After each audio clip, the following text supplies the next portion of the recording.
back to Law Vista. In this video we are doing section 18, which is non-enforcement except with variation.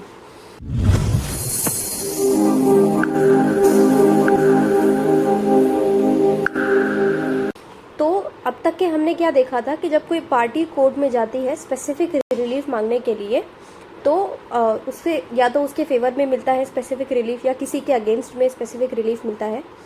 But section 18 क्या बताता है कि specific relief as it is नहीं मिलेगा। अगर उसमें वेरिएशन करके प्लेंटिफ एक्सेप्ट करता है तो उसे स्पेसिफिक रिलीफ मिलेगा, अदरवाइज कोर्ट नहीं करेगी। तो सबसे पहला, where a plaintiff seeks specific performance of a contract in writing to which defendant sets up a variation. समझ लेते हैं कि ए और बी के साथ में एक कॉन्ट्रैक्ट होता है। ए और बी ने किसी एक टर्म पे अग्रीमेंट किया है और वो कॉन्ट्रैक्ट एनफोर्समेंट करने के लिए, उसके कॉन्ट्रैक्ट का स्पेसिफिक एनफोर्समेंट मांगने के लिए ए कोर्ट में जाता है। वहीं बी अपने डिफेंस में क्या कहता है कि इस कॉन्ट्रैक्ट में कुछ चेंजेस हुई है, जो चेंजेस अगर ए एक्सेप्ट कर लेगा तो कॉन्ट्रैक्ट का स्पेसिफिक परफॉर्मेंस होना चाहिए, अदरवाइज नहीं। तो plaintiff can not obtain the specific performance sought, जब तक जो इसने रिलीफ मांगा है प्लेंटिफ ने, वो अगर वेरिएशन को एक्सेप्ट नहीं करता है तो उसको स्पेसिफिक रिलीफ नहीं मिलेगा। यही जो हमारा सेक्शन 18 है उसका बेसिक क्रक्स है। Except with the variation so set up in the following cases. अब ये हर सिचुएशन में नहीं होगा कि प्लेंटिफ कोर्ट में गया है और जो डिफेंडेंट है वो बार बार कहता है कि वेरिएशन है, नहीं, कुछ पर्टिकुलर सर्कमस्टांसेस पे ही ये जो हमारा सेक्शन 18 का केस है वो अप्लाई होता है। सबसे पहला, where by fraud of fact और मिसरिप्रेजेंटेशन। अगर फ्रॉड हुआ है, मिस्टेक हुई है या मिसरिप्रेजेंटेशन हुआ है रिटर्न कॉन्ट्रैक्ट में, तो फिर उसकी वजह से क्या हो रहा है, different from what the parties agree to. जो कॉन्ट्रैक्ट बन जाता है उस फ्रॉड की वजह से, उस मिस्टेक या मिसरिप्रेजेंटेशन की वजह से, वो कॉन्ट्रैक्ट एक अलग कॉन्ट्रैक्ट बन जाता है। जो पार्टीज ने अग्री किया था वैसा कॉन्ट्रैक्ट वो नहीं रह जाता। तो इसे ऐसे समझते हैं, फ्रॉड का केस कैसे होगा, समझ लो ए और बी है। ए और बी ने कॉन्ट्रैक्ट किया। ए बी को कहता है कि हम एक लीज का अग्रीमेंट बना रहे हैं, लीज के लिए एक कॉन्ट्रैक्ट एंटर करते हैं। बी कहता है ठीक है, ओके। ए बोलता है कि जो ये आपकी प्रॉपर्टी है, एक्स प्रॉपर्टी है, ये आप मुझे लीज पर दे देना। अब बाद में क्या होता है कि बी मना कर देता है कि मैं लीज का जो कॉन्ट्रैक्ट है वो नहीं परफॉर्म करूँगा। ए कोर्ट में जाता है।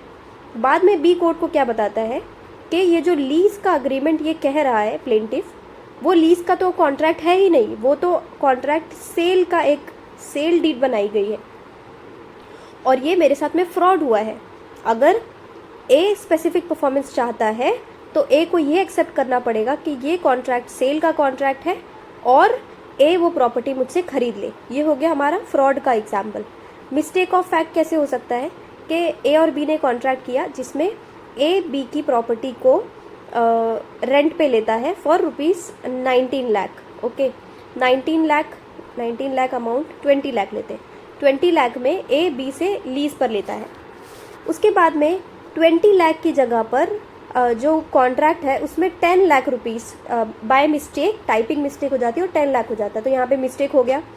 अब ए जा रहा है कोर्ट में और कह रहा है कि कोर्ट बी को कहे कि वो मुझे 10 लाख रुपए में प्रॉपर्टी लीज पे दे। बी कहता है नहीं, बात तो 20 लाख की हुई थी और यहाँ पे मिस्टेक हो गई 10 लाख की। वेरिएशन हो गया, डिफेंडेंट ने वेरिएशन सेटअप किया है। ए जब तक ये वेरिएशन एक्सेप्ट नहीं करेगा, ए को स्पेसिफिक परफॉर्मेंस नहीं मिलेगा।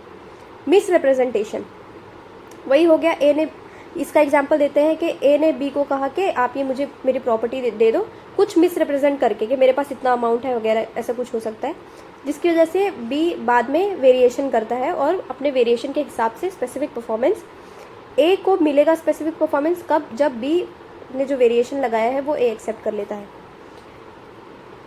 अब क्या हो रहा है, और does not contain all the terms agreed to between the parties on the basis of which the defendant entered into the contract. इसका एग्जांपल देखते हैं। ए और बी ने कॉन्ट्रैक्ट किया। उसके बाद क्या होता है कि जो बी है, बी की एक प्लॉट है, प्लॉट ऑफ लैंड है, और ए कहता है कि ये मैं आपको लीज पर, मैं आपकी ये जो प्लॉट ऑफ लैंड है वो लीज पर ले रहा हूँ।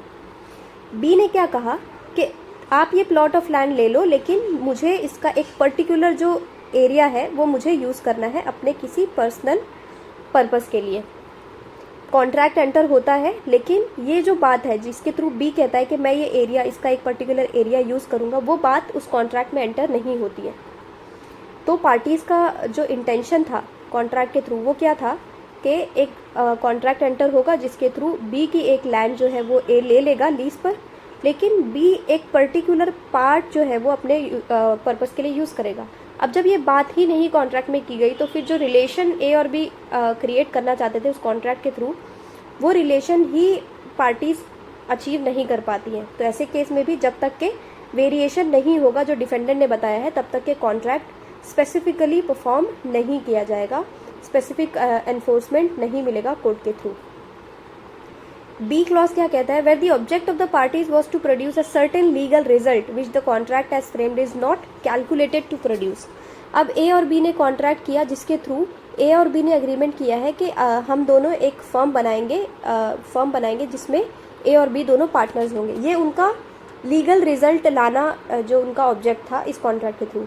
अब कॉन्ट्रैक्ट ऐसे फ्रेम हुआ है जिसके थ्रू ये स्पेसिफाई ही नहीं हो रहा है कि बी या ए उस कॉन्ट्रैक्ट का पार्टनर होगा या फर्म का जो पार्टनर है वो होगा या नहीं। तो ऐसे केस में भी बी कोर्ट को कह सकता है कि वेरिएशंस हैं कुछ कॉन्ट्रैक्ट में, जब तक कि वो एक्सेप्ट नहीं की जाती है बाय द ए तो तब तक कॉन्ट्रैक्ट का स्पेसिफिक एनफोर्समेंट नहीं किया जाए। Clause C, where the parties have subsequently to the execution of contract varied its terms. क्या हो सकता है देखिए, अब ए और बी ने कॉन्ट्रैक्ट किया जिसके थ्रू ए ने कहा बी को कि ये जो आपकी प्रॉपर्टी है, प्रॉपर्टी एक्स, ये आप मुझे सेल कर दीजिए 5 लाख रुपीज़ में। 5 lakh rupees sale amount, 5 lakh rupees decide होता है ए और बी के बीच में। फिर कुछ टाइम बाद क्या होता है, जो ट्रांसफ़र है वो दोनों के बीच में डिसाइड होता है कि 6 मंथ्स के बाद प्रॉपर्टी का ट्रांसफ़र हो जाएगा। उसके बाद 2 महीने बाद क्या होता है कि दोनों पार्टीज़ अग्री करती है जिसके थ्रू बी कहता है कि ये जो प्रॉपर्टी है उसकी वैल्यू अब बढ़ चुकी है, तो हम एक नया कॉन्ट्रैक्ट करते हैं जिसके थ्रू हम इस प्रॉपर्टी को 7 लाख रुपीज़ में डन कर देते हैं। तो ए बोलता है ठीक है। अब क्या हो गया, कॉन्ट्रैक्ट तो एंटर हो गया लेकिन उसके टर्म्स बदल गए, है ना, उसके टर्म्स में चेंजेस आ गई। तो जब तक कि जो चेंज्ड टर्म है जिस पे पार्टीज़ ने बाद में एग्री किया है तो वो वाला वेरी करके प्लेंटिफ अग्री करता है तो उसको स्पेसिफिक परफॉर्मेंस मिलेगा, नहीं करता अग्री तो उसे स्पेसिफिक परफॉर्मेंस नहीं मिलेगा। तो बेसिक जो क्रक्स है सेक्शन 18 का वो क्या है कि बाकी केसेस में 2 पार्टीज़ होती है, एक पार्टी कोर्ट की तरफ जाती है और स्पेसिफिक परफॉर्मेंस मांगती है। सेक्शन 18 कहता है कि स्पेसिफिक परफॉर्मेंस तो एज इट इज़ नहीं मिलेगा, एज इट इज़ नहीं मिलेगा, और अगर स्पेसिफिक परफॉर्मेंस चाहिए तो जो चेंजेस डिफेंडेंट बता रहा है कुछ पर्टिकुलर सर्कमस्टांसिस में वो चेंजेस इस प्लेंटिफ को एक्सेप्ट करने पड़ेंगे, तभी स्पेसिफिक परफॉर्मेंस मिलेगा, वरना स्पेसिफिक परफॉर्मेंस ग्रांट नहीं किया जाएगा। तो ये हो गया हमारा section 18। I hope section 18 clear था, और इससे रिलेटेड कोई डाउट रहता तो आप मुझे कमेंट सेक्शन में पूछ सकते हैं। इसके बाद हम सेक्शन 19, 20 बाकी सारे जो सेक्शन हैं वो डील करेंगे। मेक श्योर कि आप चैनल के साथ बने रहिए क्योंकि हम 1 to 42 सेक्शन जितने भी हमारे स्पेसिफिक रिलीफ एक्ट में सेक्शंस हैं वो सारे हम इस चैनल के थ्रू कवर करने वाले हैं।